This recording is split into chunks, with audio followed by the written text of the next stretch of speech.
everyone, and welcome back to Lucky Loaders 15, where I'll be giving you 3 of my best tips for tomorrow's racing.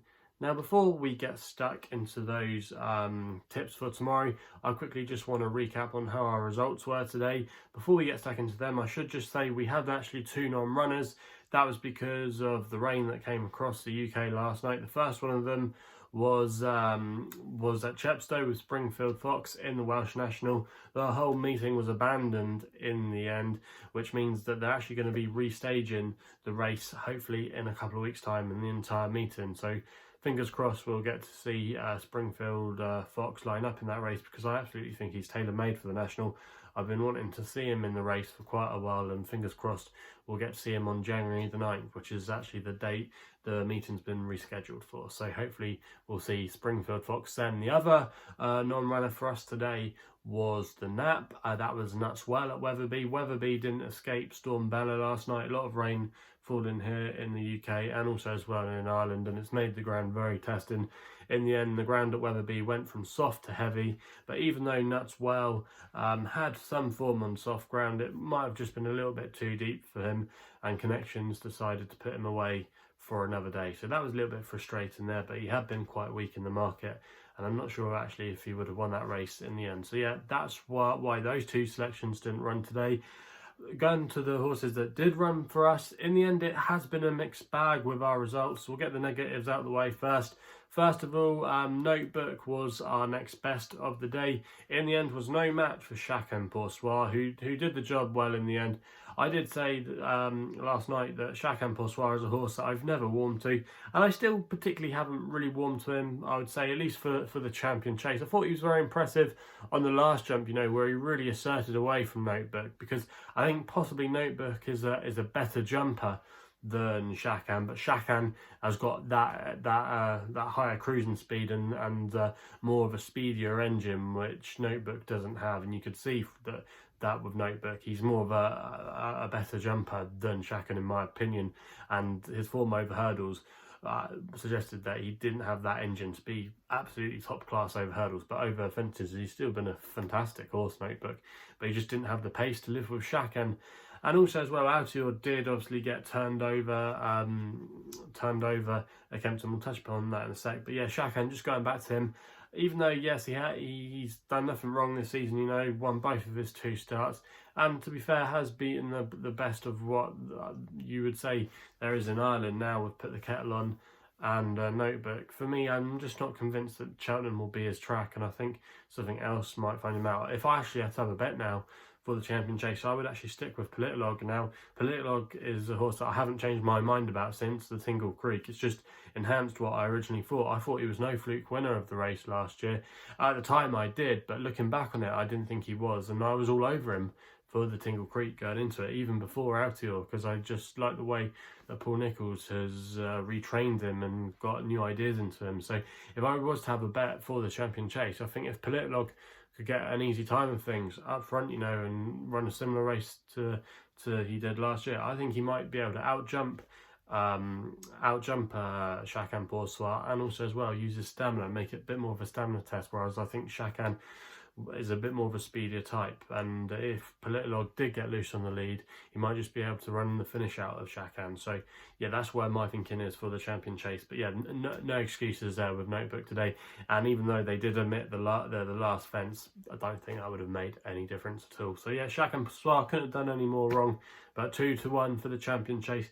He doesn't float my boat, but I know a lot of you will probably disagree with me. But yeah, that is just a game of opinions, isn't it, racing? Going to Altior, we actually did put up Rouge Vif to take his scalp today, and there was a bit of money around for him. We put him up at 8-1 last night, and the money really came for him before the off, because Altior started to drift out. I was never fully convinced about Altior from the get-go, really.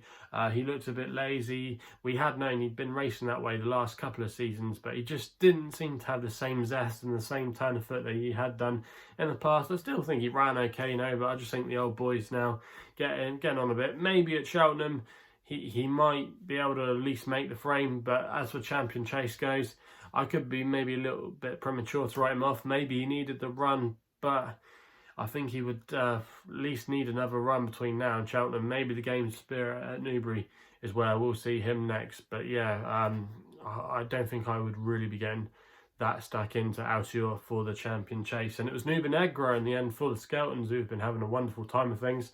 Nuba was a very impressive novice chaser last year, did nothing wrong, but on paper you would have thought that the two would have been a class apart, and you would have thought Rouge Vif had taken his form, and he had, and Rouge Vif had Nuba in behind him when they met at Warwick last season. But yeah, Rouge Vif got outpaced early on, and the writing was on the wall early on with him. So yeah, disappointing there from Rouge Vif.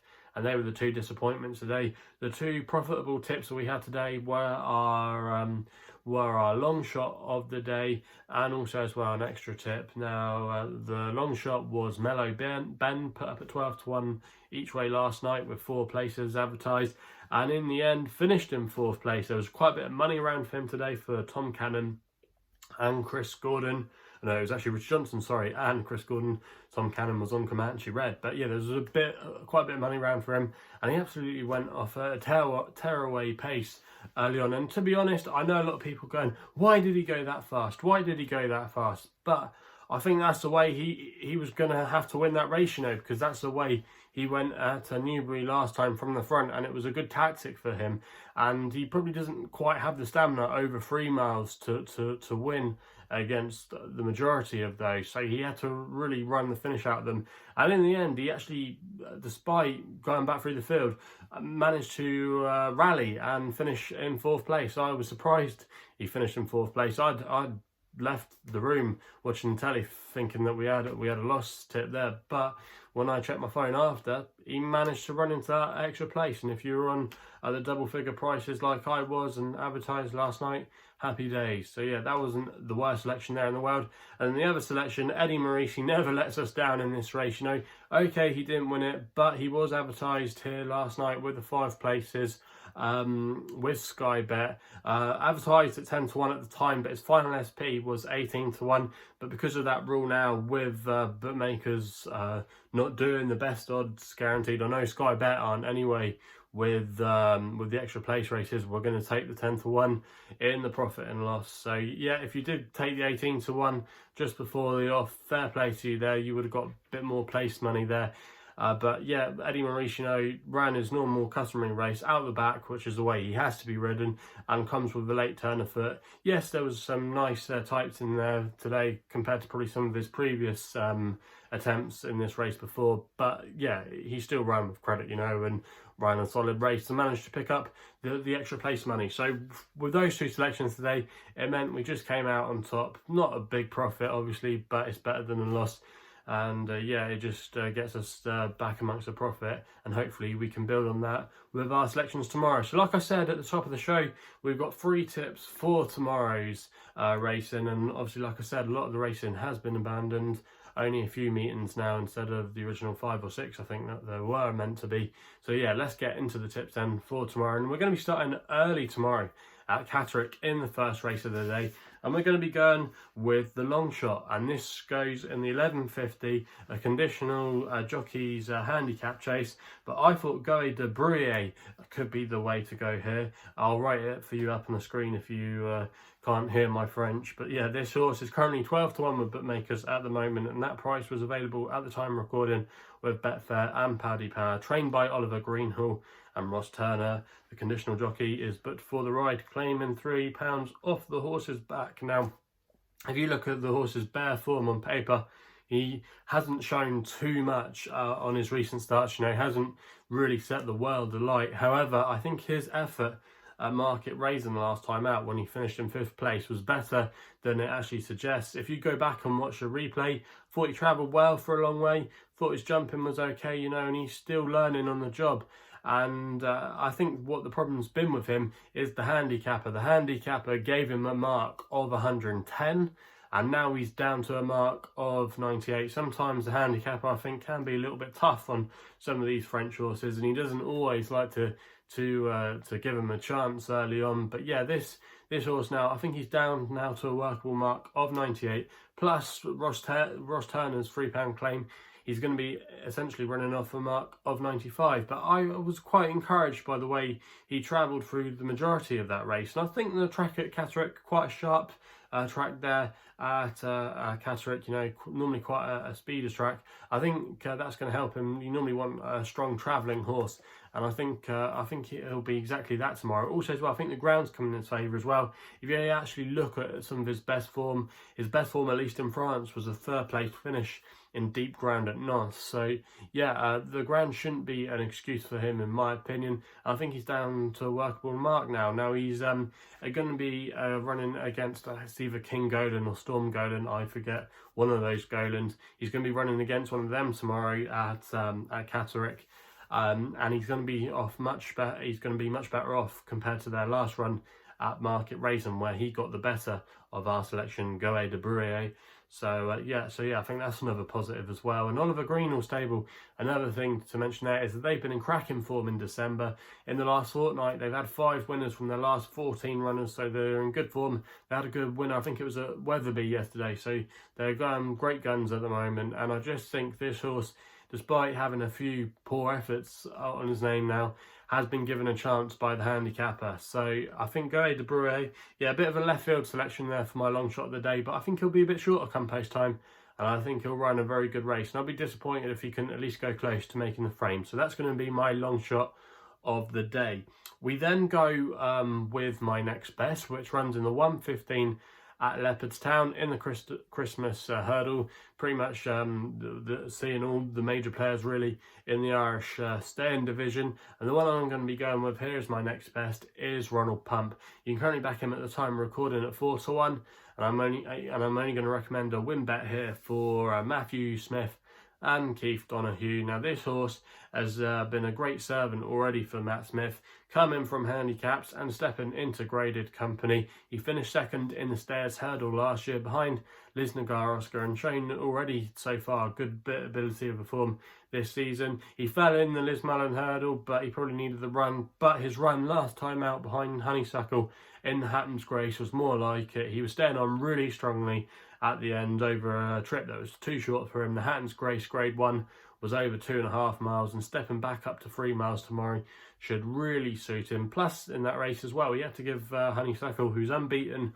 under rules, £7. She was getting the mare's allowance. So I thought it was a really good effort and one to be really marked up. Now, like I said, going back in trip tomorrow should really help him. And also as well, Leopardstown shouldn't pose any problems for him. He actually finished second in the Dublin Racing Festival behind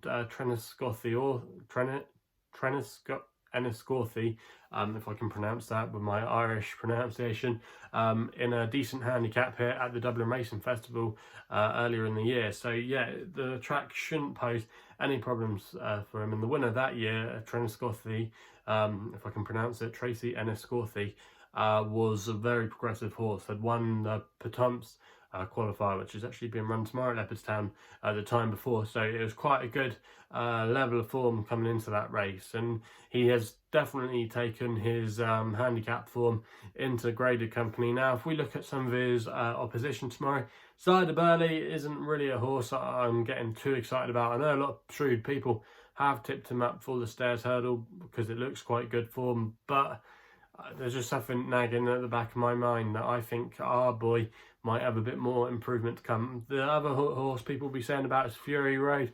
Even though, yes, that Albert Bartlett form does look very solid and has produced quite a few winners, there's just something, again, nagging at the back of my mind with Fury Road. Why they didn't go chasing with him. And also as well, I thought his win on his return was slightly laboured. Okay, he couldn't have done much more, but I thought it wasn't a brilliant sit up and take note performance. You know, he did what he had to do, but I wasn't that convinced with his run. But I think Ronald Pump, his run last time out was very eye-catching, and it's going to be his first attempt as well at 3 miles this season, and I wouldn't be at all surprised if this was his early season target before going back to the Stairs Hurdle at Cheltenham in March. So yeah, I think Ronald Pump's got solid credentials tomorrow. I think at 4-1 he's a fairly solid price there, and I think he should be near enough favourite for this race. So that's going to be my selection and my next best of the day in the Christmas Hurdle at Leopardstown. We then wait for a bit later on in the day for the nap, which comes in the 5:35 at Newcastle with a horse called Insurplus for Jim Goldie and Oliver Stammers claiming 5. You can currently back this horse at the time of recording 6-1 with William Hill. We would pay him 4 places on this race. Now, the Yard of Jim Goldies have been going fairly well at the moment. They've had a few winners in the last couple of weeks. And this horse, Insurplus, was very eye-catching on his last run at Newcastle when he was running over 6 furlongs on arguably a trip that's too short for him. He was running on really strongly in the end. Most of his best form has come at 7 furlongs, and he's going to be getting that tomorrow as he steps up in the trip there. Also, as well, another thing to note is that he's dropping into Class 6 handicap, into a Class 6 handicap after running in the Class 5 last time out. So I think he'll appreciate the class drop. He has run in Class 6 on the flat on the turf in some of his more recent starts this year. However, he's more effective on the all-weather, which suggests, looking at his course record, where he's won at the course 3 times in his career. So it is a place he does do well at, and he's down to a good mark of 63. His last win came last year off a £2 higher mark of 65, and he has run some good efforts in defeat this year, making the frame a few times. He is 7 years old.